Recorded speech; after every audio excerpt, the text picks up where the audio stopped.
Question number next है question 21।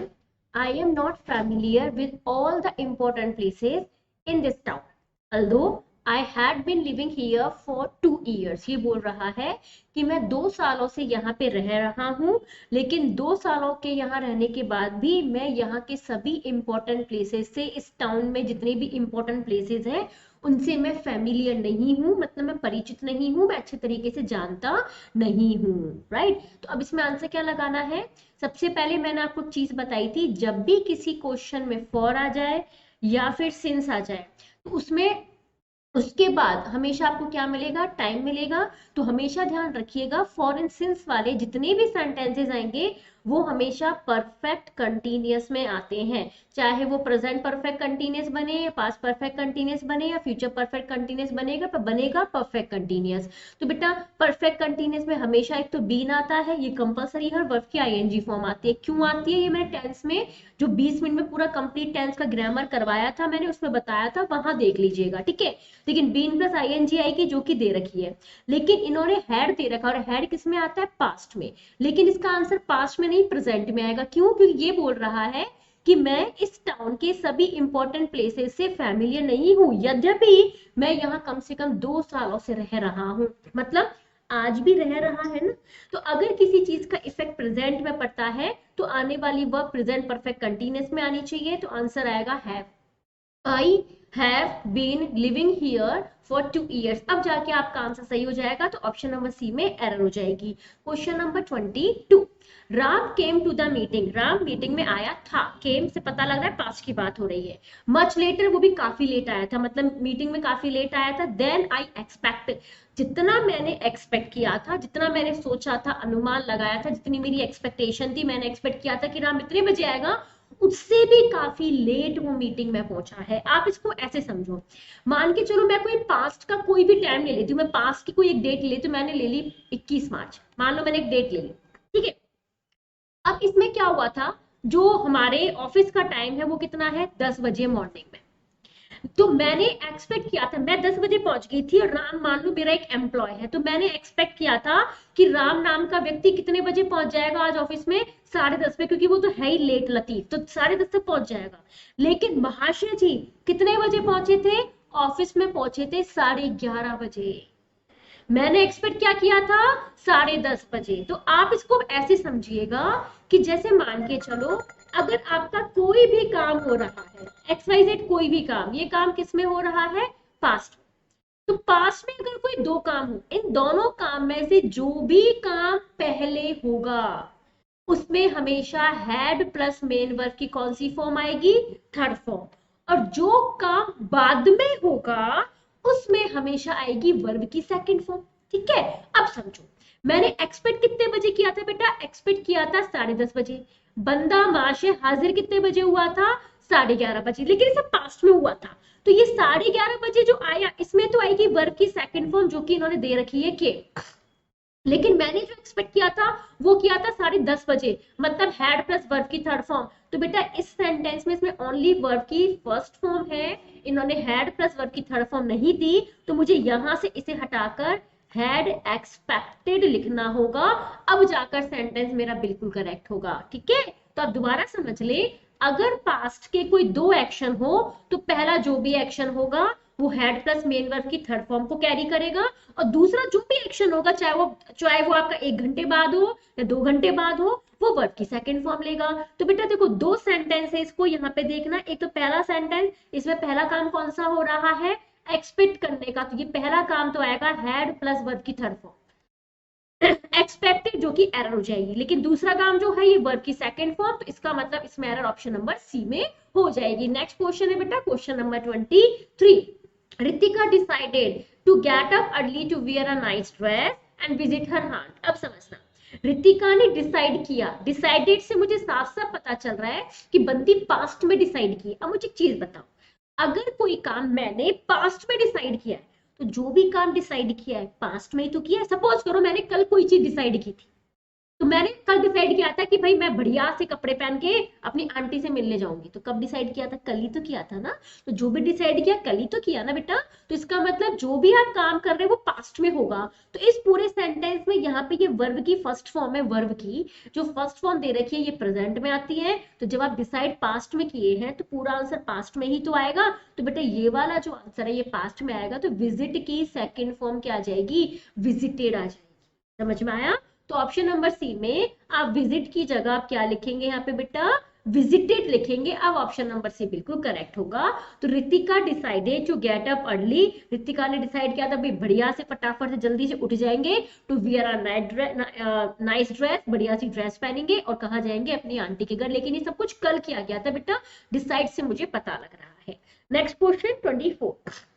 Rahul advised them to do exactly as he was doing, but they did not pay any attention to his advice. ये गलत बात है भाई। अब देखना, अगर कभी भी क्वेश्चन में, चाहे आप प्री पेपर में बैठे हो या मेंस में बैठे हो, कोई भी एग्जाम दे रहे हो चाहे इंग्लिश लैंग्वेज आता है, अगर उस क्वेश्चन में डू डज या डिड आ जाए तो एक बात गांठ बांध लेना, इनके बाद वर्ब की फर्स्ट फॉर्म आती है। ये जरूर चेक कर लेना एक बार, राइट? तो अब यहाँ देखो मुझे डिड दिखा तो मेरी डिड में सिर्फ एक ही चीज पहुंच गई कि पहले मैं डिड के बाद चेक कर लूं फर्स्ट फॉर्म है या नहीं। बेटा सेकंड फॉर्म दे रखी है, मुझे फर्स्ट फॉर्म लिखनी पड़ेगी। तो आंसर आएगा Rahul advised dam to do exactly as he was doing, but they did not pay any attention to his advice. अब मुझे ये एरर मुझे चेक करने की जरूरत ही नहीं है कि प्रेजेंट में आएगा, पास्ट में आएगा, फ्यूचर में आएगा। मुझे बस इतना पता है डिड के बाद वर्ब की फर्स्ट फॉर्म आती है, तो पेड को हटाकर पे करेंगे तो ऑप्शन नंबर सी में एरर हो जाएगी। Question number 25।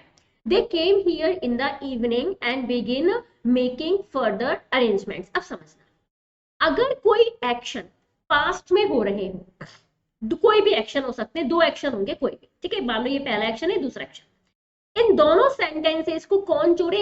एंड जोड़े। ध्यान रखना, अगर कोई दो सेंटेंसेस हो, दोनों सेंटेंस पास्ट के हो और इनको एंड जोड़े, तो बेटा एंड के पहले भी सेकंड फॉर्म और एंड के बाद भी सेकंड फॉर्म आएगी, पैरेलल बताने के लिए। समझ में आया? ये मैंने आपको पहले भी क्लियर किया था। तो अब देखो ये रहा मेरा एंड, ठीक है जी, ये रहा मेरा सेंटेंस नंबर 1 और इसकी वर्ब ये रही, वर्ब की सेकंड फॉर्म, क्योंकि कम की सेकंड फॉर्म कम केम ही होती है। ये रही मेरी दूसरी सेंटेंस जिसकी वर्ब है बिगिन और ये वर्ब की फर्स्ट फॉर्म है। मुझे फर्स्ट फॉर्म नहीं, मुझे कौन सी फॉर्म चाहिए? Second form. तो बेटा बिगिन की सेकंड फॉर्म जरा आप मुझे बताइए क्या होगा? बिगिन होगा। Begin begin begin. तो ऑप्शन नंबर बी में एरर आ जाएगी। यहाँ बिगिन की जगह हम क्या लिखेंगे? बिगिन लिखेंगे। अब आंसर आपका बिल्कुल सही हो जाएगा। Question number 26।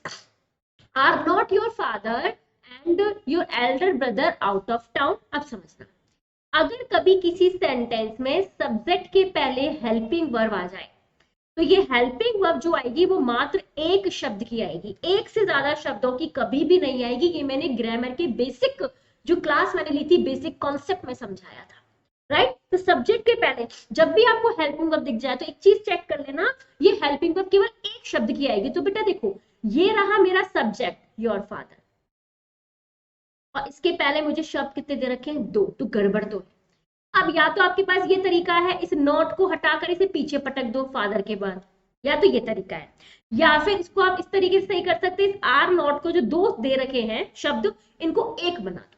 तो अगर मैं आर प्लस नॉट को मिला दूंगी तो एक शब्द निकल के आएगा, डेट इज आरंट। जैसे डू प्लस नॉट को मिला देते हैं तो क्या बन जाता है? डोंट। अगर डज प्लस नॉट को मिला देते हैं तो क्या बन जाता है? Doesn't. Same are plus not को बना देंगे, मिला देंगे तो एक शब्द निकल के आएगा आरंट।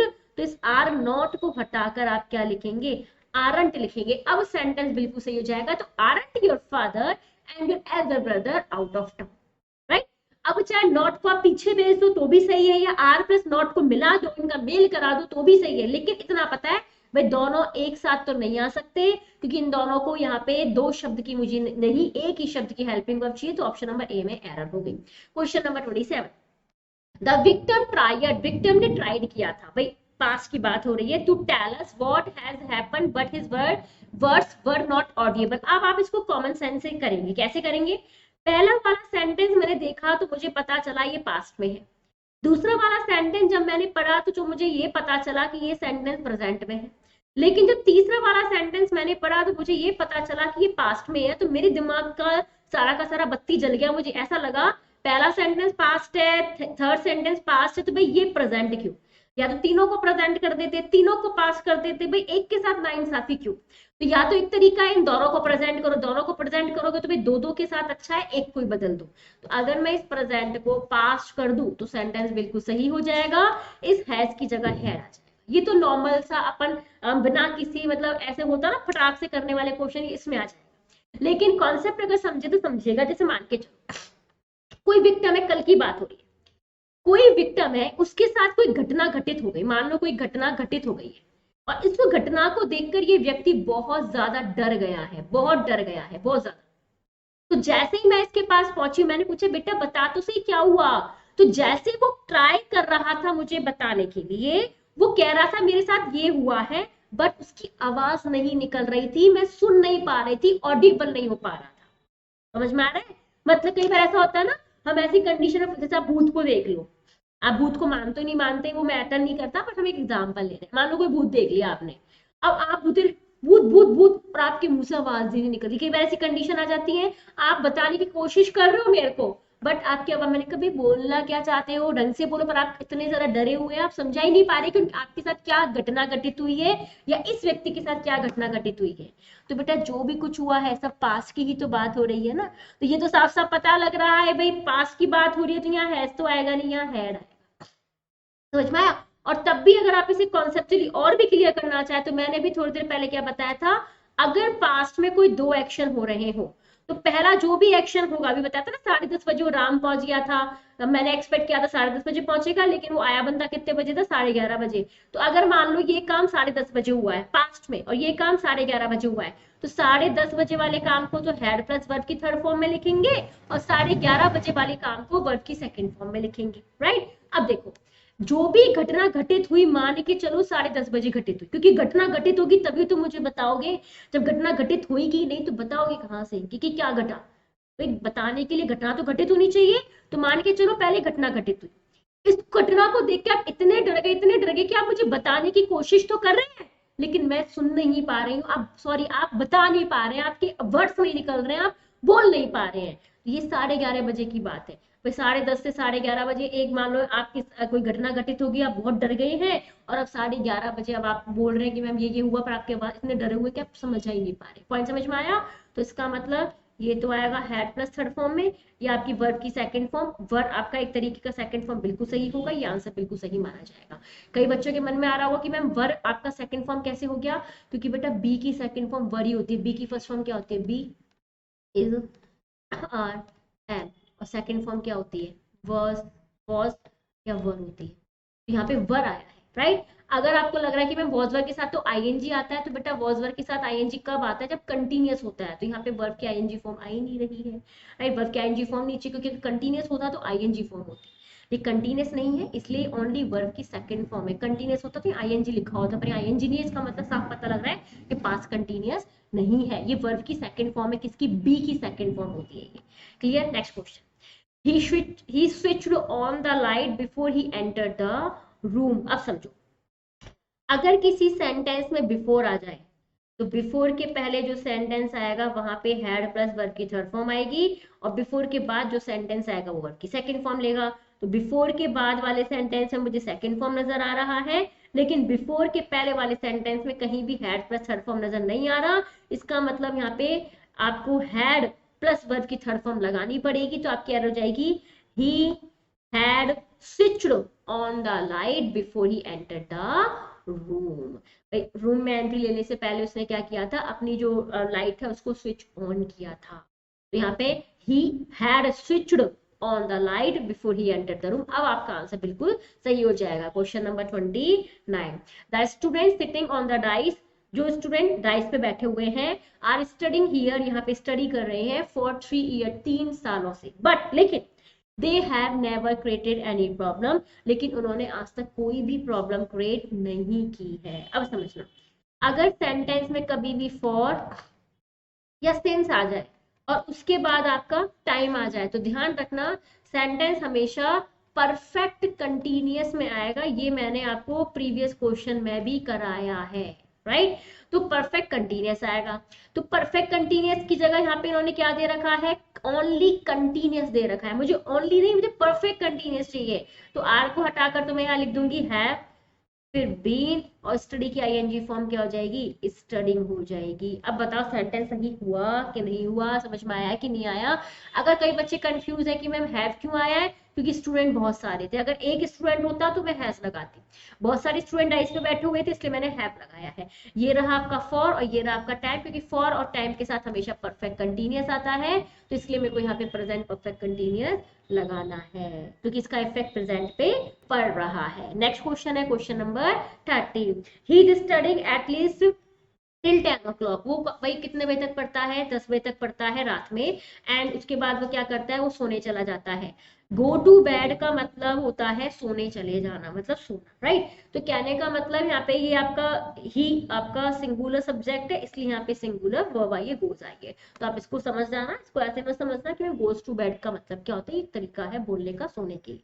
अब यहाँ देखो, He is studying at least till 10 o'clock at night, वो रात में तकरीबन लगभग 8-10 बजे तक पढ़ता है, और फिर उसके बाद सोने चला जाता है, और ये इसकी क्या है, रोज का काम है, मतलब हैबिट है।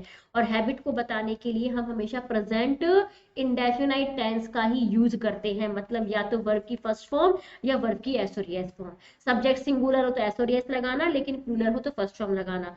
सब्जेक्ट कैसा है, सिंगुलर, तो यहाँ पे इज स्टडिंग नहीं आएगा, स्टडी की थर्ड फॉर्म क्या आ जाएगी, स्टडीज हो जाएगी। तो he studies at least till 10 o'clock at night and then he goes to bed. देखो ये भी आपका प्रेजेंट में है, तो ये भी आपको प्रेजेंट में लिखना है। ऑप्शन नंबर ए में आपकी एरर आएगी, तो प्रेजेंट की हैबिट को बताने के लिए हम प्रेजेंट इंडेफिनिट टेंस का यूज करते हैं। Question number 31।